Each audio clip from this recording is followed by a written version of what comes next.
नमस्कार दोस्तों। तो आज हम बात करेंगे रूस और यूक्रेन के विवाद के बारे में। पिछले कुछ दिनों से पूरे विश्व में हर तरफ यही चर्चा चल रही थी कि रूस यूक्रेन पर हमला करेगा या नहीं करेगा, वो करेगा तो कब करेगा। और अमेरिका लगातार ये बात दोहरा रहा था कि रूस हमले को लगभग तैयार है और कभी भी हमला कर सकता है। और अमेरिका लगातार ये बात दोहरा रहा था कि रूस हमले के लिए लगभग तैयारी कर चुका है और कभी भी हमला कर सकता है। और रूस जो है वो यूक्रेन को लगातार धमकियां दे रहा था पर हमले की बात को नकार रहा था। लेकिन कल 22 फरवरी की रात रूसी सेना ने यूक्रेन की सीमा में प्रवेश कर ही लिया, यानी कि हमला कर दिया। तो आखिर क्या कारण है कि रूस यूक्रेन पर हमले के लिए इतना उतावला हुआ जा रहा है और इतना आक्रामक रूप अपना रखा है? तो इसके दो कारण हैं, एक तो ऐतिहासिक कारण है, एक तात्कालिक कारण है। तो ऐतिहासिक कारण की बात करते हैं। ऐतिहासिक कारण ये है कि लगभग 1991 जब सोवियत संघ हुआ करता था, तो जब सोवियत संघ का विघटन हुआ तो उस वक्त 15 देश अलग हुए, तो यूक्रेन भी उनमें से एक था। उस वक्त रूस के जो राष्ट्रपति थे बोरिस एल्त्सिन, तो उन्होंने यूक्रेन में जब जनमत संग्रह हुआ और यूक्रेन के 90% आबादी ने अलग देश की मांग रखी, तो बोरिस एल्त्सिन ने यूक्रेन को आज़ाद देश घोषित कर दिया 1991 में।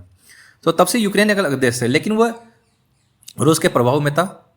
लेकिन विवाद का कारण तब शुरू हुआ जब यूक्रेन ने रूस के समर्थक राष्ट्रपति को पद से हटा दिया।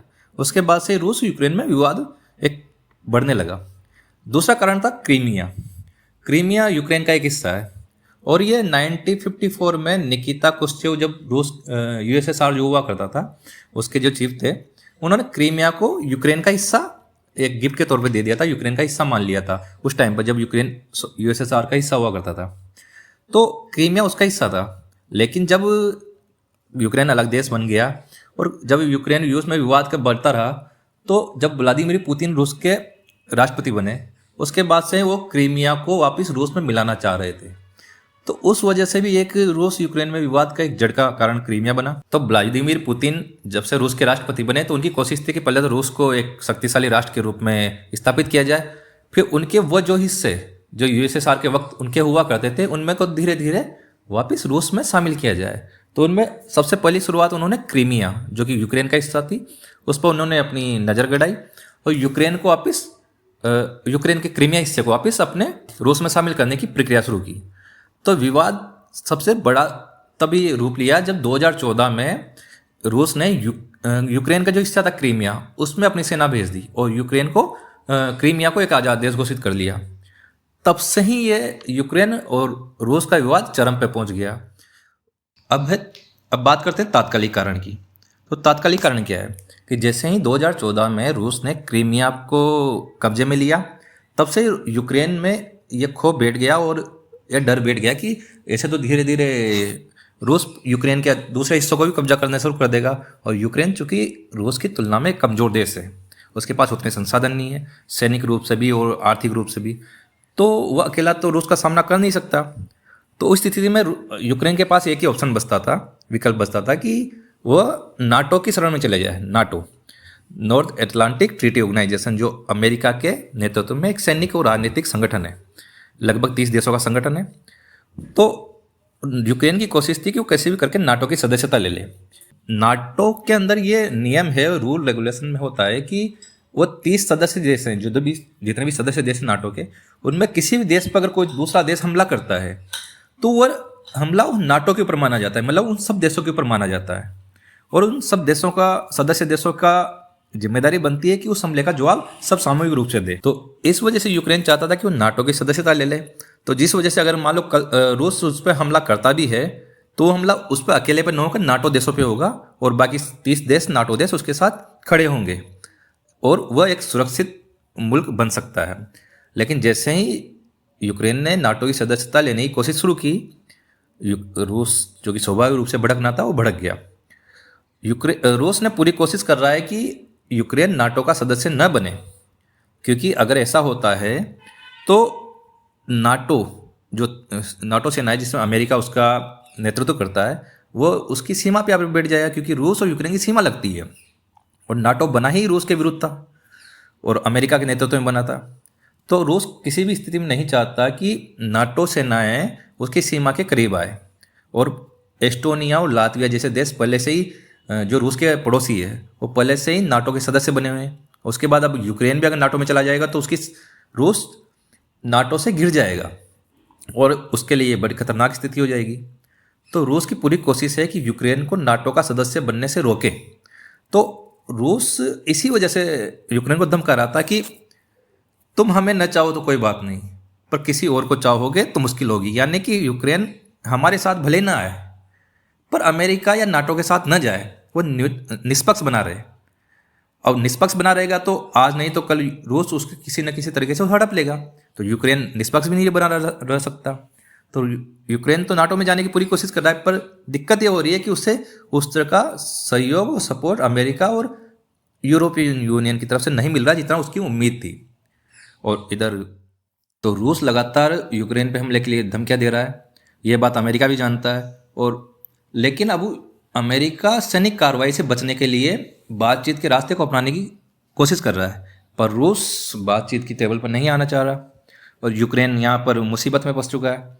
तो इसी बीच 2 दिन पहले रूस के राष्ट्रपति व्लादिमीर पुतिन ने जो अपना भाषण दिया, स्पीच दी, उसमें उन्होंने यूक्रेन के दो हिस्से थे, डोनेस्टक और लुहांसक, जो यूक्रेन का हिस्सा है, वहाँ पर कुछ अलगाववादी है जो विद्रोह कर रखा है। तो रूस ने, राष्ट्रपति व्लादिमीर पुतिन ने उन 2 क्षेत्रों को एक स्वतंत्र राष्ट्र घोषित कर दिया। मतलब यूक्रेन का हिस्सा है डोनेस्टक और लुहांसक, तो रूस बोलता है कि वह अलग देश है, दोनों अलग स्वतंत्र देश है, हम मान्यता देते हैं वहाँ, और उनकी रक्षा के लिए हम हमारी सेना भेजेंगे। यानी कि इनडायरेक्टली रूस कहना चाह रहा है कि हम यूक्रेन पे हमला कर रहे हैं, पर उसको वो हमले का कारण चाहिए होता है। तो उसने कारण या बहाना बनाया कि डोनेस्टक और लुहांसक एक स्वतंत्र, वहाँ पर कुछ अलगाववादी ताकतें हैं जो उनको स्वतंत्र राष्ट्र घोषित करना चाह रही है, और वह स्वतंत्र राष्ट्र हम घोषित करते हैं, उनका समर्थन में हम हमारी सेनाएं भेजेंगे, जो हमारी शांति सेनाएं होगी।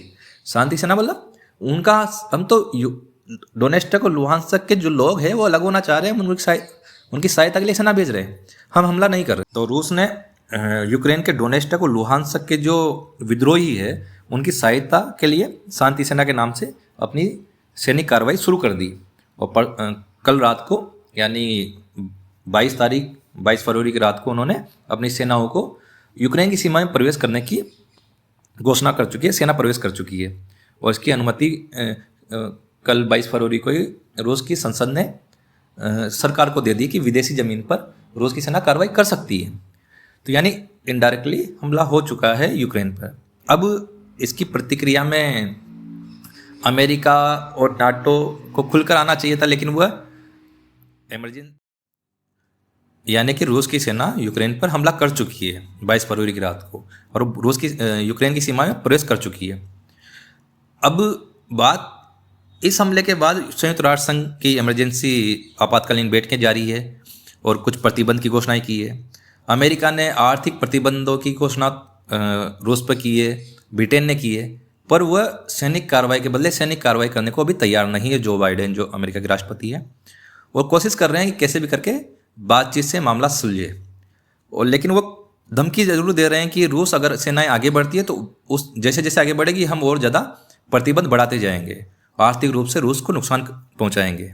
अब बात भारत के रेस्पेक्ट में करते हैं, तो भारत इस स्थिति में न तो रूस के साथ जा सकता है, न ही यूक्रेन के पक्ष में खुलकर समर्थन में खड़ा हो सकता है, क्योंकि रूस भारत का पारंपरिक रूप से एक महत्वपूर्ण सहयोगी रहा है और रूस ने हर उस समय भारत का साथ दिया है जब उसको जरूरत रही है। तो भारत रूस के खिलाफ किसी भी स्थिति में जाने की स्थिति में अभी नहीं है। दूसरी तरफ यूक्रेन, चूंकि अमेरिका उसके साथ खड़ा है, अमेरिका के साथ भारत के व्यापारिक रिश्ते बहुत मजबूत है, तो भारत अमेरिका और यूक्रेन के खिलाफ भी किसी निर्णय की स्थिति में नहीं जा सकता। तो भारत संयुक्त राष्ट्र संघ के मंच पर भी और हर मंच पर एक ही बात दोहरा रहा है कि इस विवाद को बातचीत के जरिए सुलझाया जा सके, यानी भारत किसी पक्ष का समर्थन नहीं कर रहा है। दूसरी, भारत के साथ समस्या है कि यूक्रेन में 20,000 के लगभग भारतीय स्टूडेंट और व्यापारी अभी वर्तमान में हैं, उनकी सुरक्षा सुनिश्चित करना ही भारत सरकार की जिम्मेदारी है। तो भारत की कोशिश है कि उन स्टूडेंट्स को वापस लाया जाए, तो अभी प्रक्रिया जारी है। अब रूस के द्वारा यूक्रेन पे हमला करने के बाद अब क्या स्थितियाँ बनती है, विश्व राजनीति में क्या परिवर्तन आता है, इसके बारे में हम अगले वीडियो में बात करेंगे। जब तक क्या परिस्थितियाँ बदलती है, तब तक धन्यवाद।